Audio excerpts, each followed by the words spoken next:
Shalom, saudaraku yang dikasihi Tuhan, hari ini kita ada di hari yang ke-10 dalam gerakan membaca Alkitab dalam 365 hari. Mari siapkan hati dan pikiran saudara untuk membaca dan mendengar firman Tuhan hari ini. Mari berdoa. Kami bersyukur kepadamu Bapa di sorga, kami boleh ada di hari ke-10 dalam gerakan membaca Alkitab dalam 365 hari. Kiranya Roh Kudus akan menuntun kami ketika hendak membaca dan mendengar firman Tuhan, agar supaya kami boleh mengerti maksud dan kehendak Tuhan untuk kami berlakukan dalam kehidupan kami. Dalam nama Yesus kami berdoa. Amin. Saudaraku yang dikasihi Tuhan, pembacaan Alkitab di hari ke-10 ini dalam Kejadian pasal 38 sampai pasal 41. Kejadian pasal 38 sampai pasal 41. Demikian firman Tuhan.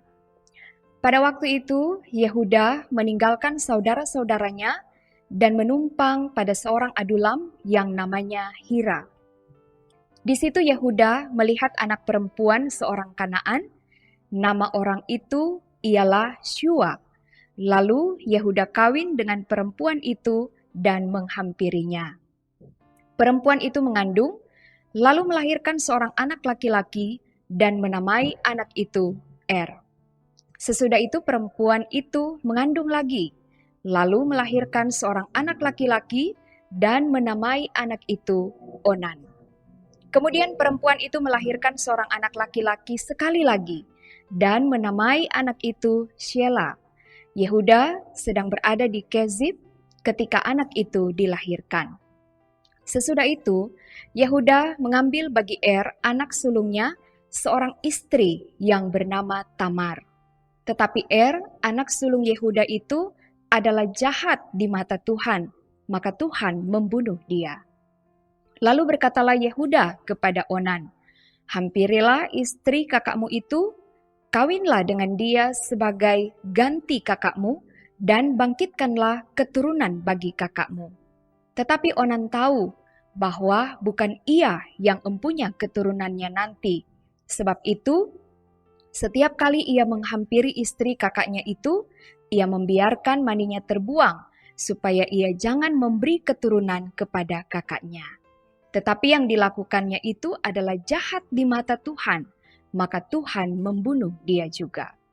Lalu berkatalah Yehuda kepada Tamar menantunya itu, "Tinggallah sebagai janda di rumah ayahmu, sampai anakku Shela itu besar. Sebab pikirnya, jangan-jangan ia mati seperti kedua kakaknya itu." Maka pergilah Tamar dan tinggal di rumah ayahnya. Setelah beberapa lama, matilah anak Syua, istri Yehuda. Habis berkabung, pergilah Yehuda ke Timna kepada orang-orang yang menggunting bulu domba-dombanya bersama dengan Hira sahabatnya, orang adulam itu. Ketika dikabarkan kepada Tamar, "Bapa mertuamu sedang di jalan ke Timna untuk menggunting bulu domba-dombanya," maka ditanggalkannya lah pakaian kejandaannya, ia bertelekung dan berselubung, lalu pergi duduk di pintu masuk ke Enaim yang di jalan ke Timna, karena dilihatnya bahwa Shela telah menjadi besar dan dia tidak diberikan juga kepada Shela itu untuk menjadi istrinya. Ketika Yehuda melihat dia, disangkanyalah dia seorang perempuan sundal, karena ia menutupi mukanya. Lalu berpalinglah Yehuda mendapatkan perempuan yang di pinggir jalan itu serta berkata, "Marilah, aku mau menghampiri engkau." Sebab ia tidak tahu bahwa perempuan itu menantunya. Tanya perempuan itu, "Apakah yang akan kau berikan kepadaku jika engkau menghampiri aku?" Jawabnya, "Aku akan mengirimkan kepadamu seekor anak kambing dari kambing dombaku." Kata perempuan itu, "Asal engkau memberikan tanggungannya sampai engkau mengirimkannya kepadaku. Tanyanya, apakah tanggungan yang harus kuberikan kepadamu? Jawab perempuan itu, cap meteraimu serta kalungmu dan tongkat yang ada di tanganmu itu. Lalu diberikannya semuanya itu kepadanya, maka ia menghampirinya. Perempuan itu mengandung daripadanya. Bangunlah perempuan itu lalu pergi, ditanggalkannya telekungnya, dan dikenakannya pula pakaian kejandaannya. Adapun Yehuda, ia mengirimkan anak kambing itu dengan perantaraan sahabatnya, orang Adulam itu, untuk mengambil kembali tanggungannya dari tangan perempuan itu. Tetapi perempuan itu tidak dijumpainya lagi. Ia bertanya-tanya di tempat tinggal perempuan itu, di manakah perempuan jalang yang duduk tadinya di pinggir jalan di Enaim itu? Jawab mereka, tidak ada di sini perempuan jalang. Kembalilah ia kepada Yehuda dan berkata, tidak ada kujumpai dia. Dan juga orang-orang di tempat itu berkata, tidak ada perempuan jalang di sini. Lalu berkatalah Yehuda, biarlah barang-barang itu dipegangnya, supaya kita jangan menjadi buah olok-olok orang. Sungguhlah anak kambing itu telah kukirimkan, tetapi engkau tidak menjumpai perempuan itu. Sesudah kira-kira 3 bulan, dikabarkanlah kepada Yehuda, Tamar menantumu bersundal, bahkan telah mengandung dari persundalannya itu. Lalu kata Yehuda, bawalah perempuan itu supaya dibakar. Waktu dibawa, perempuan itu menyuruh orang kepada mertuanya mengatakan, dari laki-laki yang empunya barang-barang inilah aku mengandung. Juga dikatakannya, periksalah, siapa yang empunya cap meterai serta kalung dan tongkat ini? Yehuda memeriksa barang-barang itu lalu berkata, bukan aku, tetapi perempuan itulah yang benar. Karena memang aku tidak memberikan dia kepada Shelah anakku, dan ia tidak bersetubuh lagi dengan perempuan itu. Pada waktu perempuan itu hendak bersalin, nyatalah ada anak kembar dalam kandungannya. Dan ketika ia bersalin, seorang dari anak itu mengeluarkan tangannya, lalu dipegang oleh bidan, diikatnya dengan benang kirmisi, serta berkata, inilah yang lebih dahulu keluar. Ketika anak itu menarik tangannya kembali, keluarlah saudaranya laki-laki dan bidan itu berkata, alangkah kuatnya engkau menembus keluar. Maka anak itu dinamai Peres. Sesudah itu, keluarlah saudaranya laki-laki yang tangannya telah berikat benang kirmisi itu, lalu kepadanya diberi nama Zera. Adapun Yusuf telah dibawa ke Mesir, dan Potifar seorang Mesir, pegawai istana Firaun, kepala pengawal raja, membeli dia dari tangan orang Ismail yang telah membawa dia ke situ. Tetapi Tuhan menyertai Yusuf, sehingga ia menjadi seorang yang selalu berhasil dalam pekerjaannya. Maka tinggallah ia di rumah tuannya, orang Mesir itu. Setelah dilihat oleh tuannya bahwa Yusuf disertai Tuhan dan bahwa Tuhan membuat berhasil segala sesuatu yang dikerjakannya, maka Yusuf mendapat kasih tuannya dan ia boleh melayani dia. Kepada Yusuf diberikannya kuasa atas rumahnya dan segala miliknya diserahkannya pada kekuasaan Yusuf. Sejak ia memberikan kuasa dalam rumahnya dan atas segala miliknya kepada Yusuf, Tuhan memberkati rumah orang Mesir itu karena Yusuf, sehingga berkat Tuhan ada atas segala miliknya, baik yang di rumah maupun yang di ladang. Segala miliknya diserahkannya pada kekuasaan Yusuf, dan dengan bantuan Yusuf, ia tidak usah lagi mengatur apa-apa pun selain dari makanannya sendiri. Adapun Yusuf itu manis sikapnya dan elok parasnya. Selang beberapa waktu, istri tuannya memandang Yusuf dengan berahi, lalu katanya, marilah tidur dengan aku. Tetapi Yusuf menolak dan berkata kepada istri tuannya itu, dengan bantuanku, tuanku itu tidak lagi mengatur apa yang ada di rumah ini, dan ia telah menyerahkan segala miliknya pada kekuasaanku. Bahkan di rumah ini, ia tidak lebih besar kuasanya daripadaku, dan tiada yang tidak diserahkannya kepadaku, selain daripada engkau, sebab engkau istrinya. Bagaimanakah mungkin aku melakukan kejahatan yang besar ini dan berbuat dosa terhadap Allah?" Walaupun dari hari ke hari perempuan itu membujuk Yusuf, Yusuf tidak mendengarkan bujukannya itu untuk tidur di sisinya dan bersetubuh dengan dia. Pada suatu hari, masuklah Yusuf ke dalam rumah untuk melakukan pekerjaannya, sedang dari seisi rumah itu seorang pun tidak ada di rumah. Lalu perempuan itu memegang baju Yusuf sambil berkata, "Marilah tidur dengan aku." Tetapi Yusuf meninggalkan bajunya di tangan perempuan itu dan lari keluar. Ketika dilihat perempuan itu bahwa Yusuf meninggalkan bajunya dalam tangannya dan telah lari keluar, dipanggilnyalah seisi rumah itu, lalu katanya kepada mereka, "Lihat, dibawanya kemari seorang Ibrani, supaya orang ini dapat mempermainkan kita. Orang ini mendekati aku untuk tidur dengan aku, tetapi aku berteriak-teriak dengan suara keras. Dan ketika didengarnya bahwa aku berteriak sekeras-kerasnya, ditinggalkannya lah bajunya padaku, lalu ia lari keluar. Juga ditaruhnya baju Yusuf itu di sisinya sampai tuan rumah pulang. Perkataan itu jugalah yang diceritakan perempuan itu kepada Potifar, katanya, "Hamba orang Ibrani yang kau bawa kemari itu datang kepadaku untuk mempermainkan aku. Tetapi ketika aku berteriak sekeras-kerasnya, ditinggalkannya lah bajunya padaku, lalu ia lari keluar." Baru saja didengar oleh tuannya perkataan yang diceritakan istrinya kepadanya, "Begini begitulah aku diperlakukan oleh hambamu itu," maka bangkitlah amarahnya.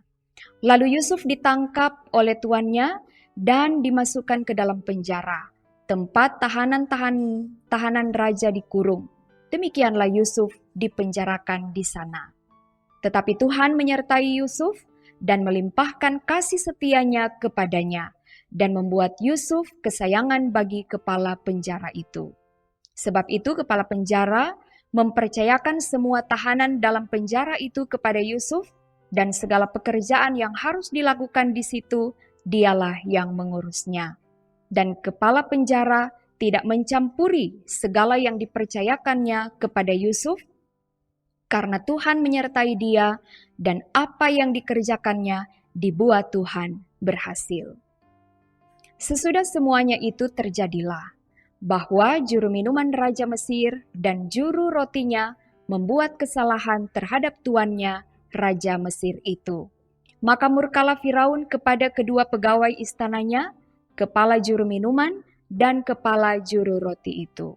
Ia menahan mereka dalam rumah kepala pengawal raja dalam penjara tempat Yusuf dikurung. Kepala pengawal raja menempatkan Yusuf bersama-sama dengan mereka untuk melayani mereka. Demikianlah mereka ditahan beberapa waktu lamanya. Pada suatu kali bermimpilah mereka keduanya, baik juru minuman maupun juru roti Raja Mesir yang ditahan dalam penjara itu. Masing-masing ada mimpinya pada satu malam juga, dan mimpi masing-masing itu ada artinya sendiri. Ketika pada waktu pagi Yusuf datang kepada mereka, segera dilihatnya bahwa mereka bersusah hati. Lalu ia bertanya kepada pegawai-pegawai istana Firaun yang ditahan bersama-sama dengan dia dalam rumah tuannya itu, "Mengapakah hari ini mukamu semuram itu?"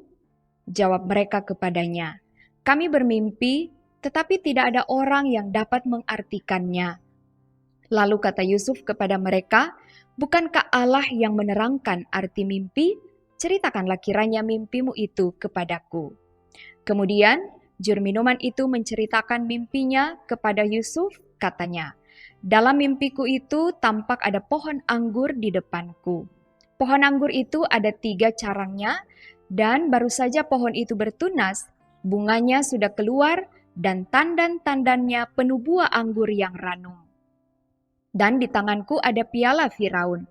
Buah anggur itu kuambil, lalu kuperas ke dalam piala Firaun, kemudian kusampaikan piala itu ke tangan Firaun."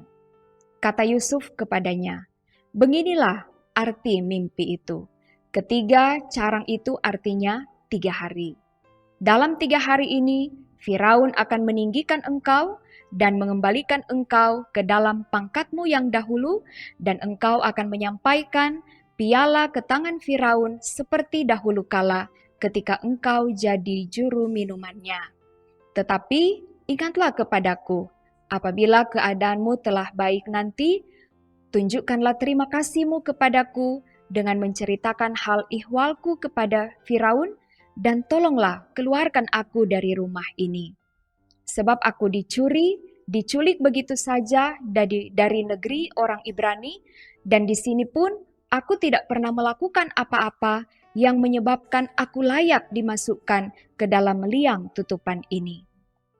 Setelah dilihat oleh kepala juru roti betapa baik arti mimpi itu, berkatalah ia kepadanya, "Aku pun bermimpi juga. Tampak aku menjunjung 3 bakul berisi penganan. Dalam bakul atas ada berbagai-bagai makanan untuk Firaun, buatan juru roti, tetapi burung-burung memakannya dari dalam bakul yang di atas kepalaku." Yusuf menjawab, "Beginilah arti mimpi itu. Ketiga bakul itu artinya 3 hari. Dan dalam 3 hari ini, Firaun akan meninggikan engkau tinggi ke atas dan menggantung engkau pada sebuah tiang, dan burung-burung akan memakan dagingmu dari tubuhmu." Dan terjadilah pada hari ketiga, hari kelahiran Firaun, maka Firaun mengadakan perjamuan untuk semua pegawainya. Ia meninggikan kepala juru minuman dan kepala juru roti itu di tengah-tengah para pegawainya. Kepala juru minuman itu dikembalikannya ke dalam jabatannya, sehingga ia menyampaikan pula piala ke tangan Firaun. Tetapi kepala juru roti itu digantungnya, seperti yang ditakbirkan Yusuf kepada mereka. Tetapi Yusuf tidaklah diingat oleh kepala juru minuman itu, melainkan dilupakannya. Setelah lewat 2 tahun lamanya, bermimpilah Firaun bahwa ia berdiri di tepi sungai Nil. Tampaklah dari sungai Nil itu keluar 7 ekor lembu yang indah bangunnya dan gemuk badannya, lalu memakan rumput yang di tepi sungai itu. Kemudian tampaklah juga 7 ekor lembu yang lain yang keluar dari dalam sungai Nil itu, buruk bangunnya dan kurus badannya, lalu berdiri di samping lembu-lembu yang tadi di tepi sungai itu. Lembu-lembu yang buruk bangunnya dan kurus badannya itu memakan ke-7 ekor lembu yang indah bangunnya dan gemuk itu, lalu terjagalah Firaun. Setelah itu tertidur pulalah ia dan bermimpi kedua kalinya. Tampak timbul dari satu tangkai 7 bulir gandum yang bernas dan baik. Tetapi kemudian tampaklah juga tumbuh 7 bulir gandum yang kurus dan layu oleh angin timur. Bulir yang kurus itu menelan ke-7 bulir yang bernas dan berisi tadi. Lalu terjagalah Firaun. Agaknya ia bermimpi. Pada waktu pagi gelisahlah hatinya. Lalu disuruhnyalah memanggil semua ahli dan semua orang berilmu di Mesir. Firaun menceritakan mimpinya kepada mereka, tetapi seorang pun tidak ada yang dapat mengartikannya kepadanya. Lalu berkatalah kepala juru minuman kepada Firaun, "Hari ini aku merasa perlu menyebutkan kesalahanku yang dahulu. Waktu itu tuanku Firaun murka kepada pegawai-pegawainya dan menahan aku dalam rumah pengawal istana beserta dengan kepala juru roti. Pada satu malam juga kami bermimpi, aku dan kepala juru roti itu. Masing-masing mempunyai mimpi dengan artinya sendiri. Bersama-sama dengan kami ada di sana seorang muda Ibrani, hamba kepala pengawal istana itu. Kami menceritakan mimpi kami kepadanya, lalu diartikannya kepada kami mimpi kami masing-masing. Dan seperti yang diartikannya itu kepada kami, demikianlah pula terjadi, aku dikembalikan ke dalam pangkatku dan kepala juru roti itu digantung." Kemudian Firaun menyuruh memanggil Yusuf. Segeralah ia dikeluarkan dari tutupan, ia bercukur dan berganti pakaian, lalu pergi menghadap Firaun. Berkatalah Firaun kepada Yusuf, "Aku telah bermimpi, dan seorang pun tidak ada yang dapat mengartikannya. Tetapi telah kudengar tentang engkau, hanya dengan mendengar mimpi saja engkau dapat mengartikannya."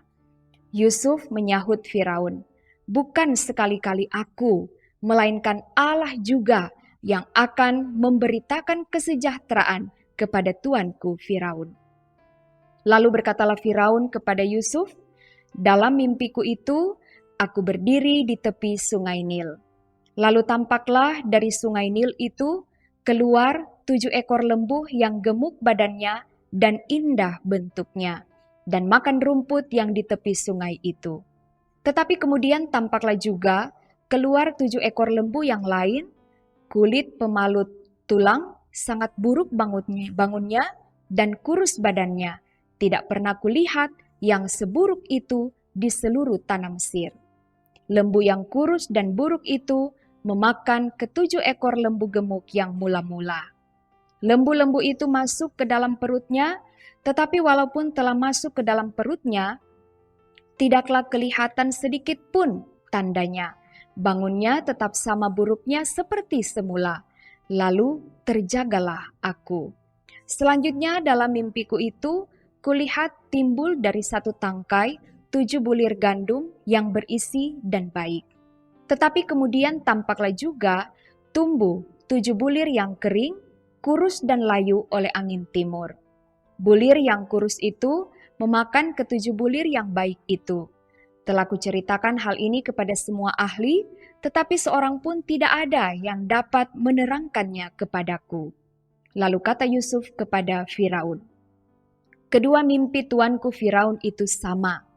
Allah telah memberitahukan kepada tuanku Firaun apa yang hendak dilakukannya. Ke-7 ekor lembu yang baik itu ialah 7 tahun, dan ke-7 bulir gandum yang baik itu ialah 7 tahun juga. Kedua mimpi itu sama. Ke-7 ekor lembu yang kurus dan buruk yang keluar kemudian, maksudnya 7 tahun. Demikian pula ke-7 bulir gandum yang hampa dan layu oleh angin timur itu, maksudnya akan ada 7 tahun kelaparan. Inilah maksud perkataanku ketika aku berkata kepada tuanku Firaun, Allah telah memperlihatkan kepada tuanku Firaun apa yang hendak dilakukannya. Ketahuilah tuanku, akan datang 7 tahun kelimpahan di seluruh tanah Mesir. Kemudian akan timbul 7 tahun kelaparan. Maka akan dilupakan segala kelimpahan itu di tanah Mesir, karena kelaparan itu mengurus keringkan negeri ini. Sesudah itu akan tidak kelihatan lagi bekas-bekas kelimpahan di negeri ini, karena kelaparan itu, sebab sangat hebatnya kelaparan itu." Sampai 2 kali mimpi itu diulangi bagi tuanku Firaun, berarti hal itu telah ditetapkan oleh Allah dan Allah akan segera melakukannya. Oleh sebab itu baiklah tuanku Firaun mencari seorang yang berakal budi dan bijaksana dan mengangkatnya menjadi kuasa atas tanah Mesir. Baiklah juga tuanku Firaun berbuat begini, yakni menempatkan penilik-penilik atas negeri ini, dan dalam ke-7 tahun kelimpahan itu memungut 1/5 dari hasil tanah Mesir. Mereka harus mengumpulkan segala bahan makanan dalam tahun-tahun baik yang akan datang ini, dan di bawah kuasa tuanku Firaun menimbun gandum di kota-kota sebagai bahan makanan serta menyimpannya. Demikianlah segala bahan makanan itu menjadi persediaan untuk negeri ini dalam ke-7 tahun kelaparan yang akan terjadi di tanah Mesir, supaya negeri ini jangan binasa karena kelaparan itu. Usul itu dipandang baik oleh Firaun dan oleh semua pegawainya. Lalu berkatalah Firaun kepada para pegawainya, "Mungkinkah kita mendapat orang seperti ini, seorang yang penuh dengan roh Allah?" Kata Firaun kepada Yusuf, "Oleh karena Allah telah memberitahukan semuanya ini kepadamu, tidaklah ada orang yang demikian berakal budi dan bijaksana seperti engkau. Engkaulah menjadi kuasa atas istanaku, dan kepada perintahmu seluruh rakyatku akan taat. Hanya tahta inilah kelebihanku daripadamu. Selanjutnya Firaun berkata kepada Yusuf, dengan ini aku melantik engkau menjadi kuasa atas seluruh tanah Mesir. Sesudah itu Firaun menanggalkan cincin meterainya dari jarinya dan mengenakannya pada jari Yusuf. Dipakaikannya lah kepada Yusuf pakaian daripada kain halus dan digantungkannya kalung emas pada lehernya. Lalu Firaun menyuruh menaikkan Yusuf dalam keretanya yang kedua dan berserulah orang di hadapan Yusuf, "Hormat!" Demikianlah Yusuf dilantik oleh Firaun menjadi kuasa atas seluruh tanah Mesir. Berkatalah Firaun kepada Yusuf, "Akulah Firaun, tetapi dengan tidak setaumu, seorang pun tidak boleh bergerak di seluruh tanah Mesir." Lalu Firaun menamai Yusuf Safnat Pa'anea, serta memberikan Asnat, anak Potifera, imam Dion, kepadanya menjadi istrinya. Demikianlah Yusuf muncul sebagai kuasa atas seluruh tanah Mesir. Yusuf berumur 30 tahun ketika ia menghadap Firaun, raja Mesir itu. Maka pergilah Yusuf dari depan Firaun, lalu dikelilinginya seluruh tanah Mesir. Tanah itu mengeluarkan hasil bertumpuk-tumpuk dalam ke-7 tahun kelimpahan itu. Maka Yusuf mengumpulkan segala bahan makanan ke-7 tahun kelimpahan yang ada di tanah Mesir, lalu disimpannya di kota-kota. Hasil daerah sekitar tiap-tiap kota disimpan di dalam kota itu. Demikianlah Yusuf menimbun gandum seperti pasir di laut, sangat banyak, sehingga orang berhenti menghitungnya karena memang tidak terhitung. Sebelum datang tahun kelaparan itu, lahirlah bagi Yusuf 2 orang anak laki-laki yang dilahirkan oleh Asnat, anak Potifera, imam Dion. Yusuf memberi nama Manasye kepada anak sulungnya itu, sebab katanya, Allah telah membuat aku lupa sama sekali kepada kesukaranku dan kepada rumah Bapakku. Dan kepada anaknya yang kedua diberinya nama Efraim, sebab katanya, Allah membuat aku mendapat anak dalam negeri kesengsaraanku.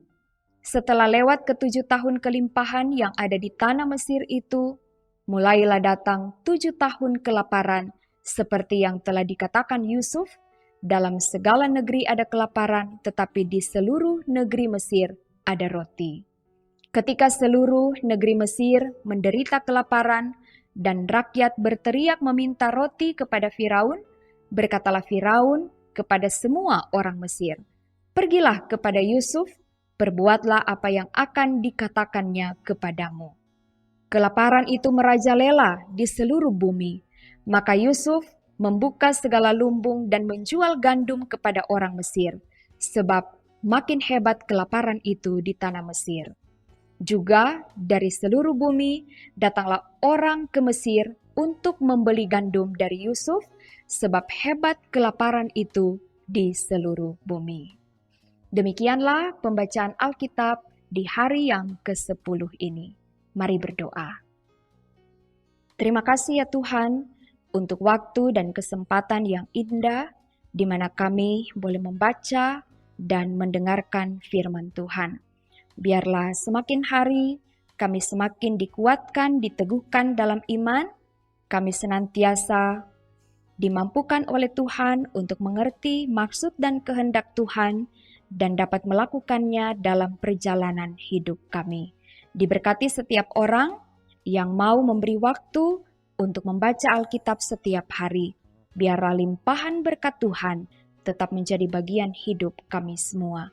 Ini kami yang berdoa sambil bersyukur dalam nama Tuhan Yesus. Amin. Saudaraku, demikianlah pembacaan Alkitab di hari yang ke-10 dalam Kejadian pasal 38 sampai pasal 41. Terima kasih untuk waktu yang saudara-saudara telah berikan. Tetaplah memberi waktu untuk membaca Alkitab setiap hari. Tuhan Yesus pasti memberkati. Shalom.